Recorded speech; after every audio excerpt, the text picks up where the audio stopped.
Hey, what's going on, guys, and welcome back to another episode in my Football Manager series. This is episode number 38, and today we have games against Stoke and Manchester United in the Barclays Premier League. But before we play those games, though, I'm going to show you how Swansea have been getting on off camera and all the business we did in the January transfer window. There were some interesting deals. I'm going to show you those first. So I played through the entire month of January off camera, and it was probably the busiest January transfer window to date. Loads of stuff happened. There were quite a lot of departures and some new players getting signed as well. So we'll start off with the departures then. One player you already knew about going was Berisha. He went to Bournemouth for £1 million. Our backup goalkeeper is gone, and that is totally fine with me. We also saw Sergio Roberto leave the club though as well, to Derby for £7.5 million.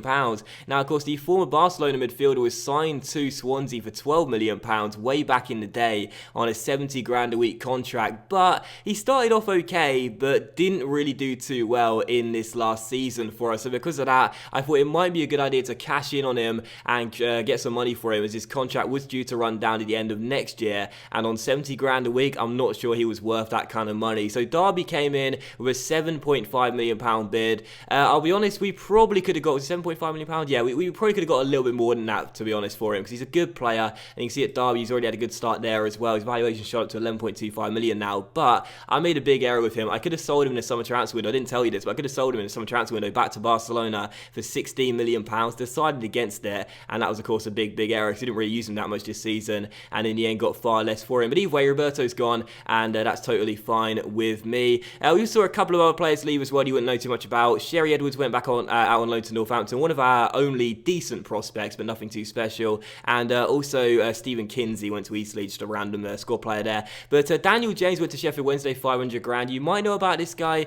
He was, of course, here at the start. He didn't really play too many games for us, only one game actually, and a couple of cup appearances. But he was one of Swansea's sort of hotter prospects when I first arrived, but he never really worked out. I didn't give him much game time, so I thought it's probably best to let him go for 500 grand. I said I'll take it. It was out of contract in the summer, and that is his career over here in Wales. And also a couple of other big names leaving too.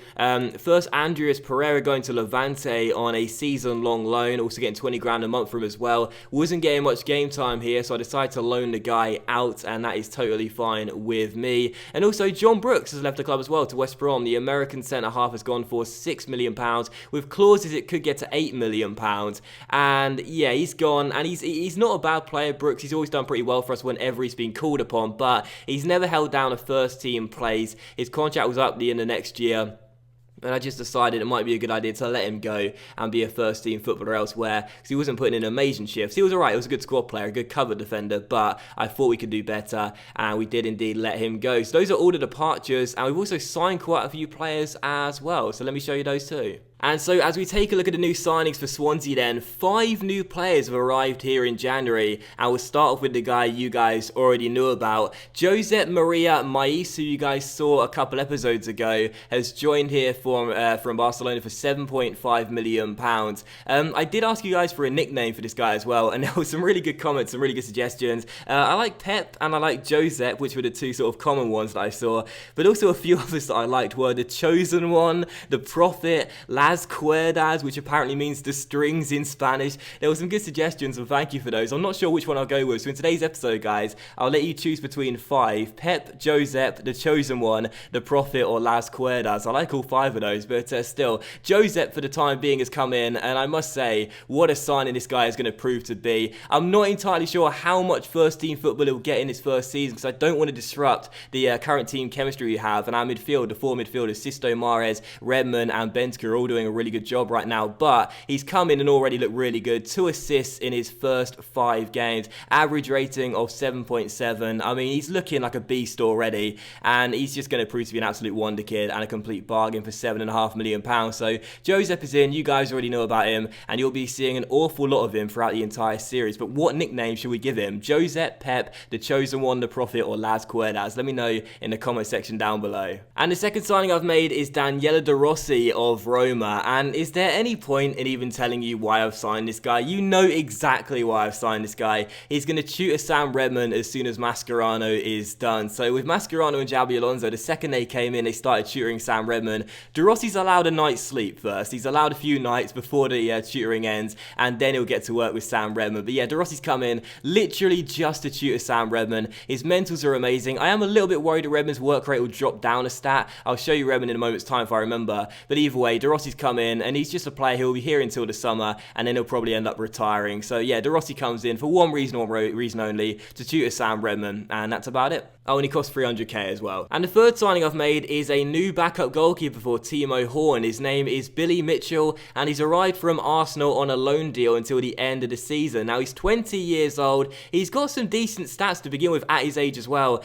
And the best thing about this too is that we're not paying a monthly fee for his loan, and we're just paying half his wages, which is just 4.6 grand a week. So he's a little bit worse than Berisha. Yes, that's true, but he's certainly not much worse. He won't be significantly worse than Berisha was. He'll probably only play 1 or 2 games as well in the cups because Horn never gets injured or suspended. And again, he's on less wages. We're not paying a monthly fee. We got $1 million for Berisha. This guy will be here until the summer and then he's gone.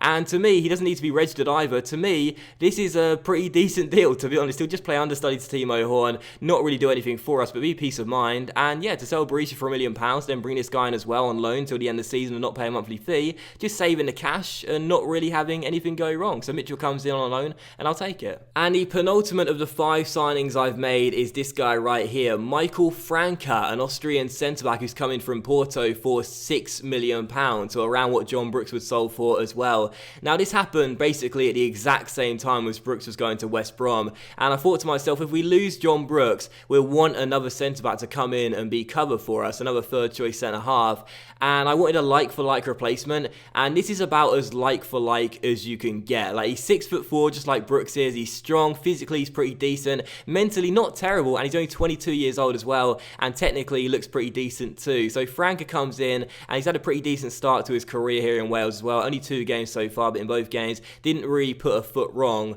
So yeah, Franke comes in, he's on a 4-year deal, 4.5-year deal on 23 grand a week. He's younger than Brooks, he's on less wages than Brooks.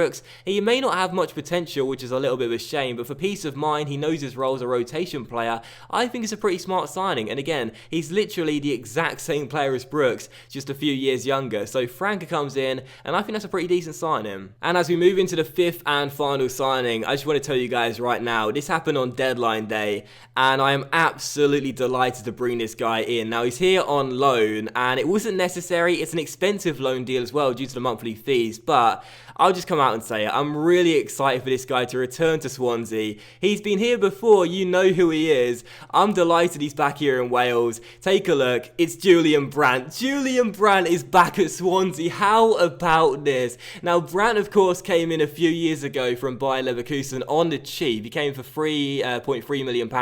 Played 1 full calendar year here and was absolutely fantastic. He had a minimum fee release clause in his contract of £44 million.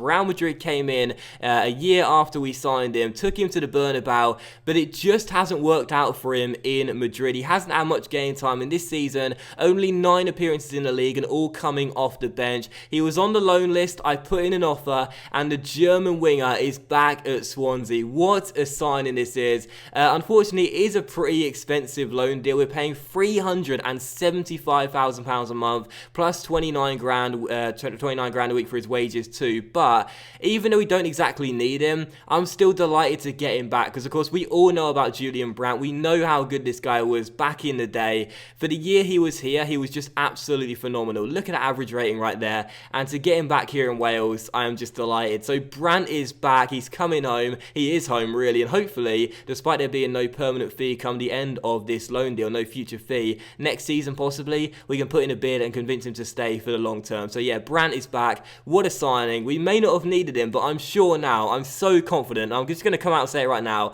I'm confident that he and our new signings and the whole team will lead us into into the Europa League for next year. We can do it. We've got the squad. And off camera, I played 8 games as well, and we won 6 of them too. We started off with a defeat, 3-1 away at Manchester City. I played a contained 5-4 win in this game due to the fitness problems we had. There were so many games coming in quick succession. But how about this? We went 3-0 down, but in the 84th minute, Wayne Rooney came off the bench for his first appearance in the league this season to score his first goal for Swansea. I mean, it just had to happen. I bought off Rooney away at the Etihad, and he scored a consolation goal for us. I mean, when it happened, I just went absolutely mental. We lost the game by 3-1, but I sacrificed any kind of result in that game because the game against Liverpool in the next one away from home at Anfield was far more important, and we won the game by 3-0. So what a decision that was. We rested our entire side against City. We knew we were going to lose. We let everyone get up to fitness and play the next game against Liverpool and be far fitter, and it proved to be a great decision. We beat Liverpool by 3-0. We may have sacrificed all the points in this one, but it was worth it for a massive win away against Liverpool at Anfield. So what a result, and it's the first time in a very long time I've made a big decision,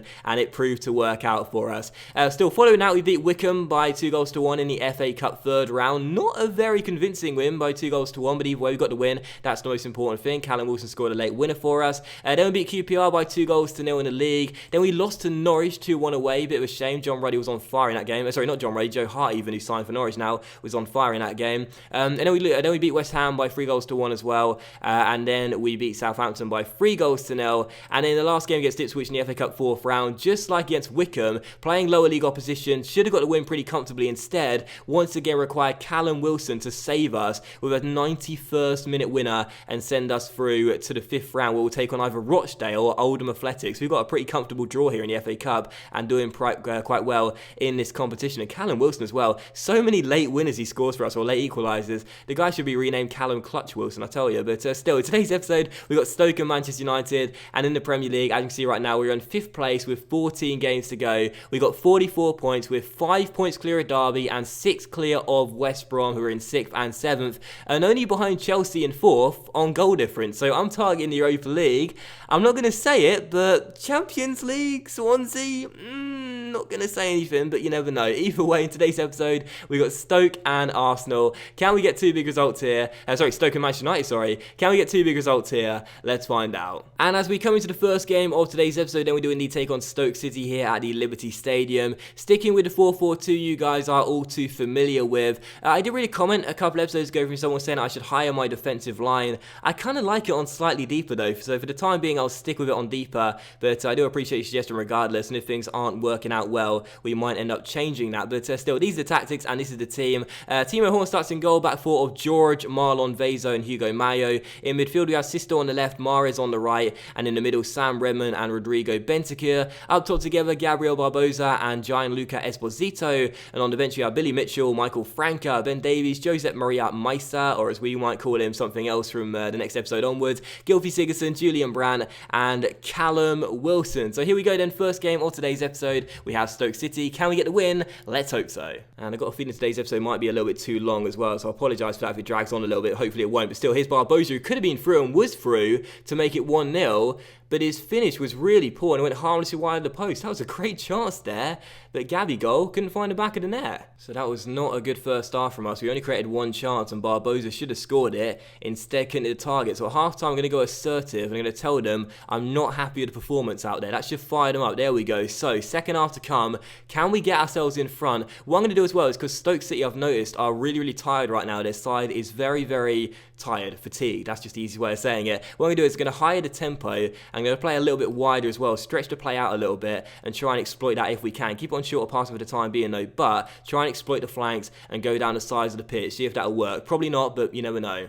I seem to remember though, the last time I did this, it backfired massively and we lost the game, so hopefully that won't happen this time. But either way, I can see that Chelsea are down by 2 goals at home at Stamford Bridge to Arsenal, so that means right now the Gunners are doing us an absolutely massive favour. In the top left you can see, we're moving into 4th place, the final Champions League place. Can you believe that? And here's the first highlight of the second half as George finds Sam Redmond on the edge of the area. What can Sammy boy do? Through towards Esposito, plays that wide towards Sisto, still a chance here. Sisto crosses, Esposito's header is saved by Pickford, and it's still goalless. Good to get the first chance to half toe. Let's keep this up. And Stoke surrender possession straight away with Redmond cutting it out through towards Sisto. Sisto finds Esposito, still a chance here. Back towards Sam Redmond. Redmond on the ball finds Bentancur. Through towards Barbosa. Go on, there we go. Barbosa's through and finds the back of the net. Get in. And just after Esposito's header was well saved by Pickford, he is now beaten at his near post, and Gabriel Barbosa makes up for messing up the chance in the first half in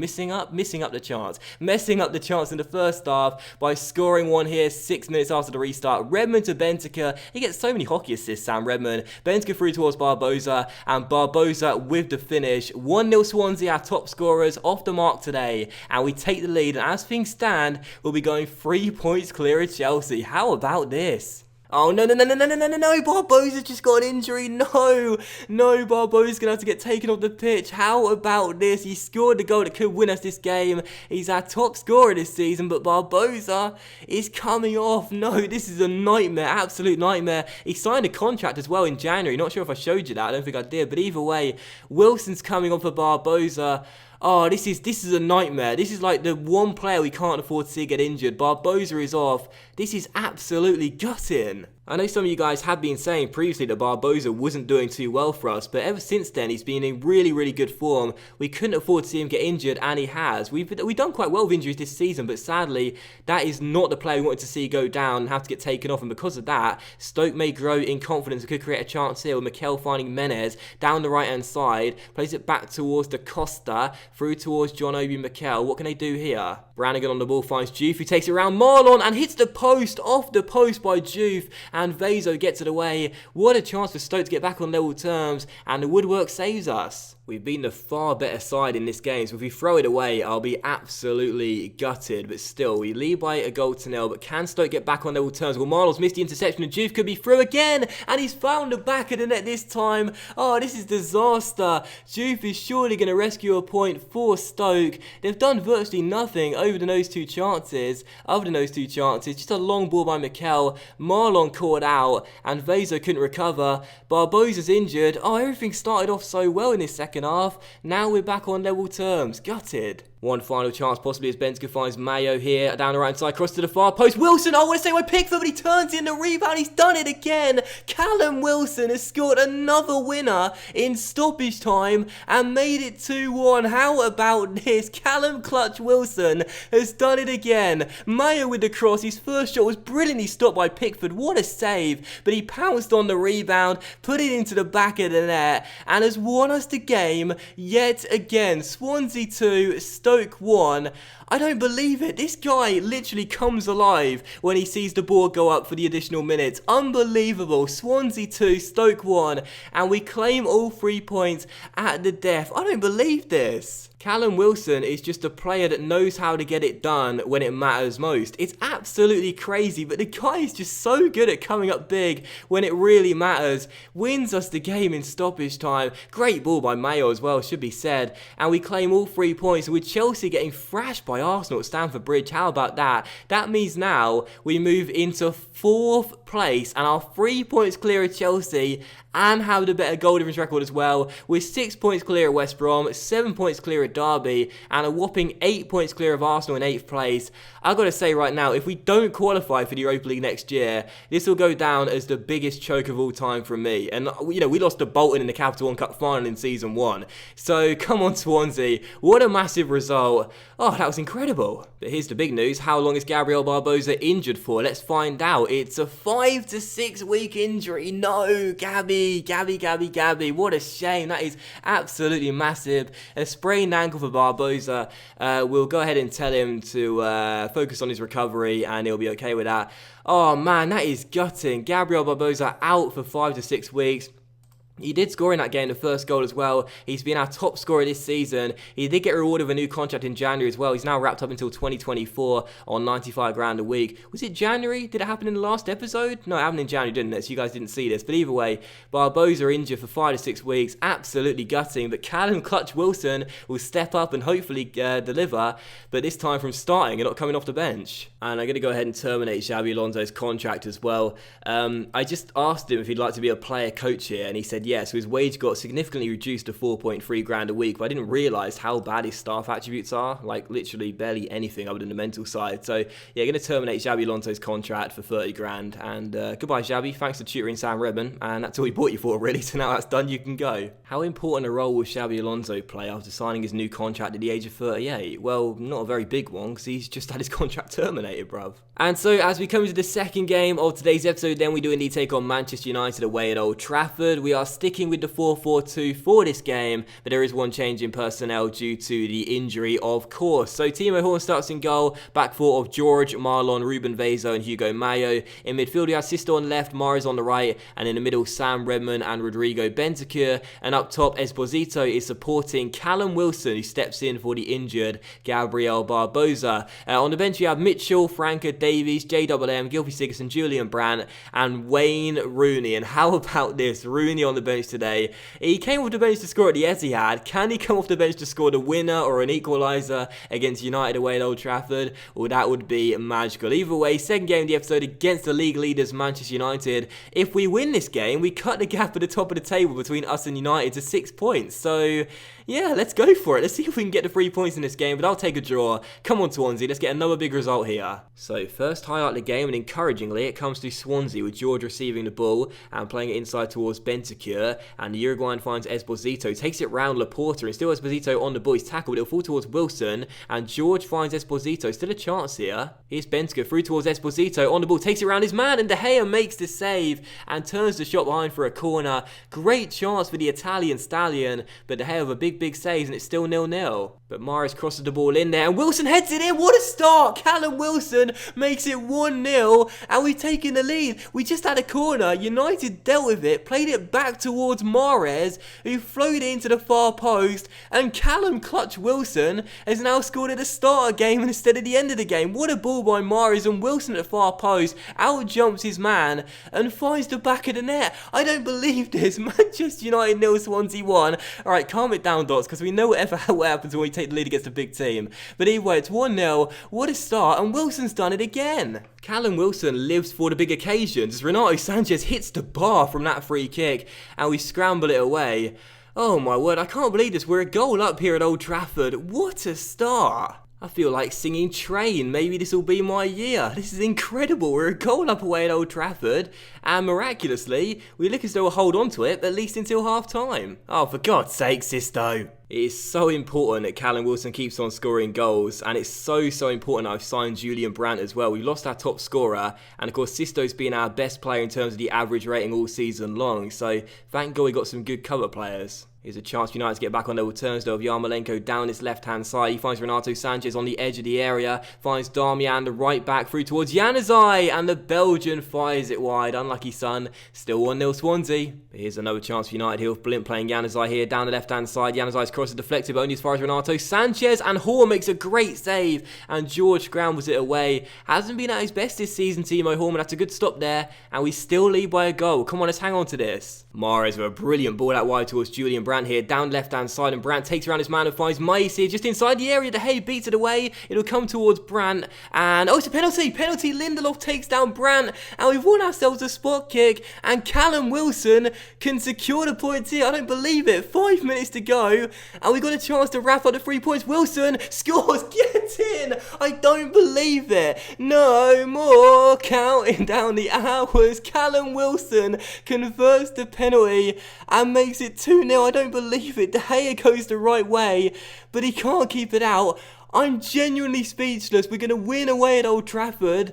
Oh, this is extraordinary. No more counting down the hours. No more wishing you were here. I stopped believing even though Journey told me don't, or something, before I call it a day. Maybe this will be my year. I think those are lyrics. I don't know. We just beat United 2-0. This is no time to sing. It's time to praise the players for a brilliant performance, and no one cares. What? Why doesn't anyone care? Why is nobody listening to me? Is it because I started singing? Why is no one listening to me? This is mad. No one's listening. No one's listening to me in my team talk. What's going on? Why is literally no one caring about what I've got to say? Not a single player has reacted in my team talk. I mean, seriously, have they still got earplugs in from when I started singing? This is crazy. And so as we end today's episode off, we find out that Sisto's got a concussion and his injury is not very serious, which is good. But I don't want to end today's episode on a sad and confusing note, but why are my players not listening to me in the team talk? That's probably our best win of the series, certainly our best win of the season.